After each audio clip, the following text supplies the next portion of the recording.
Ano ba ang krimen? Ang krimen ay child abuse and exploitation. No? Mga bata. Mga bata. Pangalawa, trafficking. Ano yung trafficking? Lalabas-pasok mo, mga tao mismo. At ito'y walang piyansa. So, itong mga taong ito, parang na-frustrate sila. Bakit gano'n? Parang, simple lang naman eh. Ako'y nananawagan kay Pastor Kibuloy.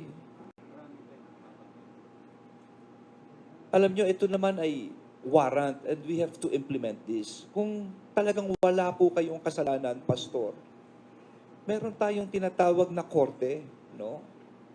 Na sumurrender na lang po tayo para matapos na po ito. Harapin po natin ang akusasyon kamukha ng ginagawa ng ibang ordinaryong tao.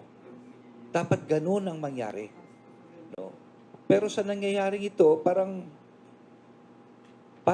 tinatapakan ang sistema ng pamahalaan. Parang niyuyurakan eh. Magsiserve ka ng warrant para ikaw pa masama. Hindi ba? Basta simple lang. Ang batas ay batas.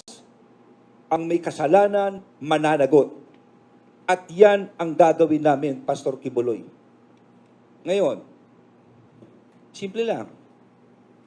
May warrant, wala kang kasalanan, sumuko ka. Sumuko ka. Mahirap ba yun? So, ito po nangyari rito.